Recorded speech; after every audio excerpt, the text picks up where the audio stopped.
Bom dia. Hebreus 10, a partir do versículo 19. Carta aos Hebreus, capítulo 10, a partir do versículo 19.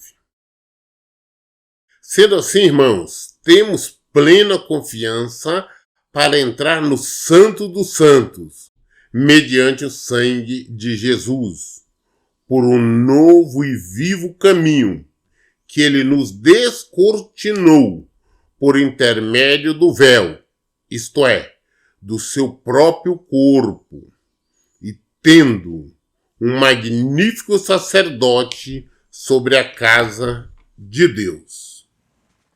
Então hoje nós não precisamos do sumo sacerdote carnal para nós irmos a Deus, a irmos ao lugar santo do santo, a irmos ao lugar santíssimo. O lugar santíssimo é Deus. Para nós irmos a Deus, nós vamos através de Jesus. O nosso sumo sacerdote que não oferece diariamente sacrifício. Como antigamente na lei o sacerdote oferecia sacrifício e holocausto por ele e também pelo povo. Jesus não ofereceu por ele porque não tinha pecado, ofereceu pelo povo, pela humanidade. E não é todos os anos não, somente uma vez.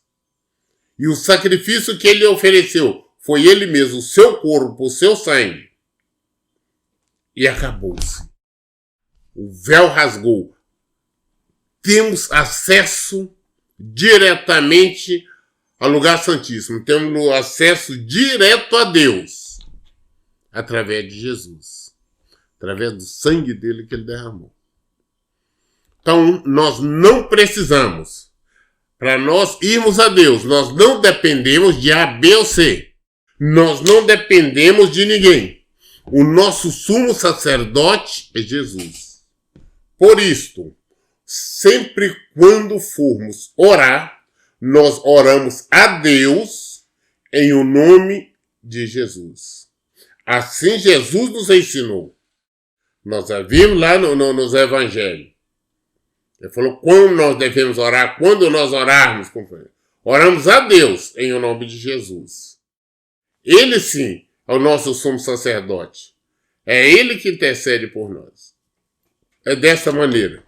Ele foi o sacrifício vivo, o sacrifício perfeito. E uma única vez. Uma única vez. Pois esse é um novo caminho, por um novo e vivo caminho. Esse novo caminho é Jesus. Então nós temos que entender, nós temos que compreender a palavra de Deus. Saber que nós não estamos mais no Antigo Testamento, nós vivemos no Novo Testamento, nós vivemos na graça, nós vivemos não mais na lei. Nós não temos um sacerdote aqui terreno que tem que estar oferecendo sacrifícios por nós. Temos um que ofereceu sacrifício uma única vez. Sacrifício ali perfeito, o sacrifício único. Temos este. Versículo 22. Portanto, acheguemo-nos a Deus com um coração sincero e com absoluta certeza de fé, tendo os corações aspergidos para nos purificar de uma consciência culpada e os nossos corpos lavados com água pura. Tendo esta certeza, tendo este conhecimento do nosso sumo sacerdote, do sacrifício perfeito, então nós podemos nos achegar a Deus, irmos a Deus. Eu preciso de que o sacerdote, que o pastor, que o bispo, o que apóstolo, esse ou aquele vai orar para mim lá e lá no lugar santo do santo. Não. Nós podemos ir. eu, você, qualquer um de nós podemos ir diretamente a Deus. E olha bem, este acesso a Deus não é um acesso limitado por dias, horas ou qualquer coisa. Nós podemos ir ao lugar santíssimo, ao lugar santo dos santos, que é Deus. Nós podemos ir a qualquer hora do dia, da noite, da madrugada, não importa. Nós podemos ir estando no trabalho, na rua, em casa, onde quer que estejamos. Nós vamos no lugar santíssimo em espírito e em verdade. Nós vamos como? Em oração. Em oração. Onde nós estivermos, nós poderemos dirigir-nos a Deus, em nome de Jesus. Nós temos este acesso agora, através de Jesus, através do sacrifício perfeito. Por isso nós nos acheguemos a Deus, mas com coração sincero e com absoluta certeza da nossa fé. Não adianta nós falarmos onde eu vou a Deus, vou orar a Deus, mas sem ter plena convicção de quem é Deus, sem ter convicção que Jesus morreu por nós.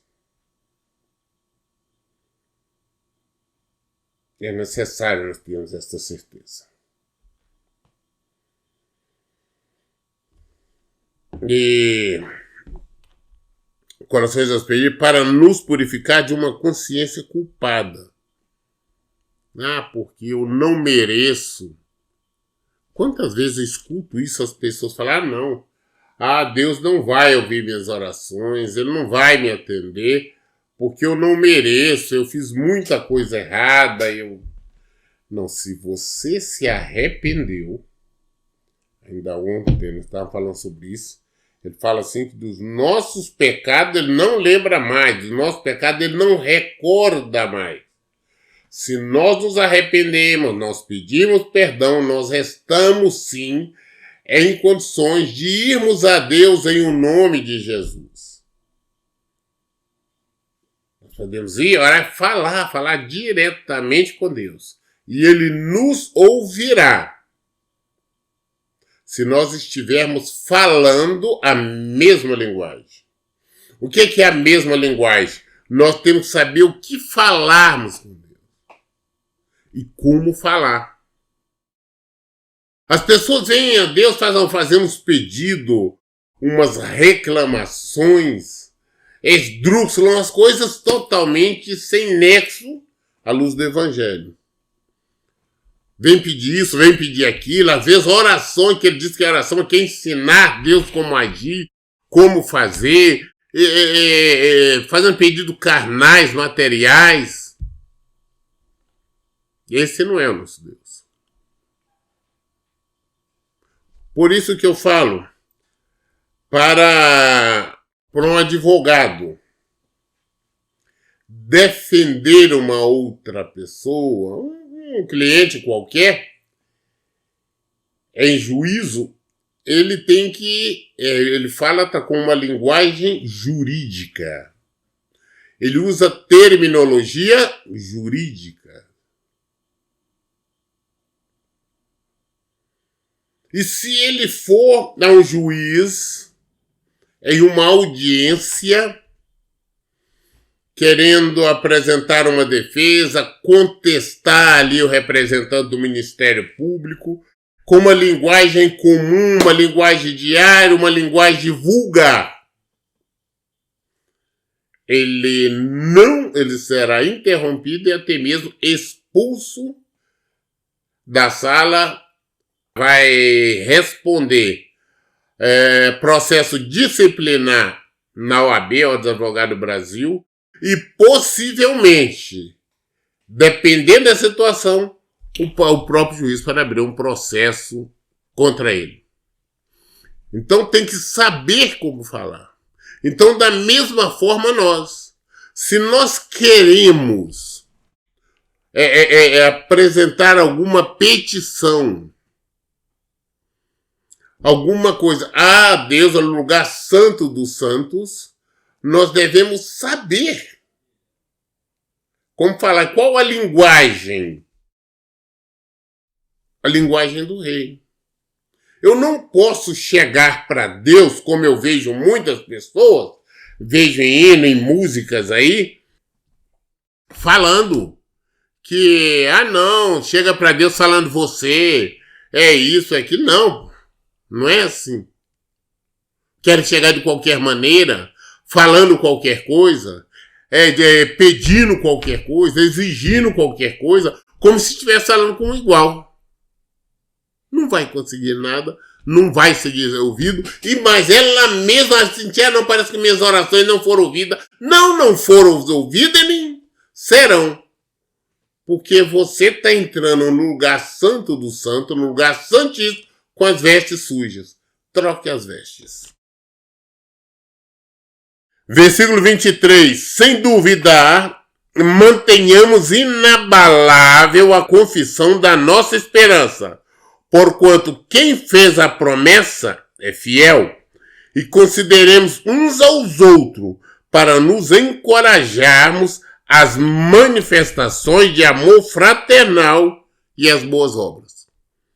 Sabendo que quem fez a promessa, que foi o Senhor, sabemos que ele vai cumprir a promessa, que com certeza a promessa é cumprida, que nós alcançaremos vidas nele, viveremos, desfrutaremos de vida eterna. Nós temos que crer nisso. Então, temos que fortalecer uns aos outros, falarmos do Evangelho, falarmos de Jesus uns para com os outros. Temos que demonstrar isso também, não somente com palavras, mas com atitudes. Falar e amar é fácil. Mas devemos ocupar em ajudar, socorrer, atender a todos os nossos semelhantes. É demonstração de amor. Versículo 25. Não abandonemos a tradição de nos reunirmos como igreja, segundo procedimentos de alguns. Mas, pelo contrário, motivemo-nos uns aos outros, tanto mais quando vedes que o dia está se aproximando.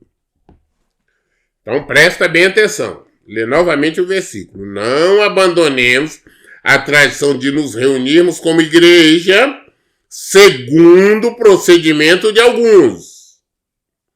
Mas, pelo contrário, motivemo-nos uns aos outros, tanto mais quanto vedes que o dia está se aproximando. Não é reunir, a pessoa nós temos que reunir aqui a igreja, não. Nós nos reunimos como igreja. Nós nos reunimos como igreja, você está na Alemanha. O Joaquim está no Japão. O Tião lá está lá na África, eu estou aqui. Não, nós nos reunimos juntos. Por exemplo, quando nós estamos em culto, meio culto online, estamos todos reunidos ali na hora, orando, só nós estamos reunidos o quê? Como igreja. Porque quem é a igreja? Somos nós. Não é um local específico, não é um templo, uma construção, uma denominação. Nós somos a igreja. Então nós não podemos deixar de estar sempre nos reunindo, partilhando o pão, né? Juntos no Senhor. Nos reunirmos como igreja. O mesmo pensamento, o mesmo querer, o mesmo desejo, o mesmo motivo. Nós lemos Hebreus 10 até o versículo 25. Amanhã, querendo Deus, nós daremos continuidade a partir do versículo 26. Toda dúvida, esclarecemos na Bíblia. Por isso, em todo o tempo, eu digo, leiam e pratiquem a Bíblia. Deus abençoe. Então, bom dia.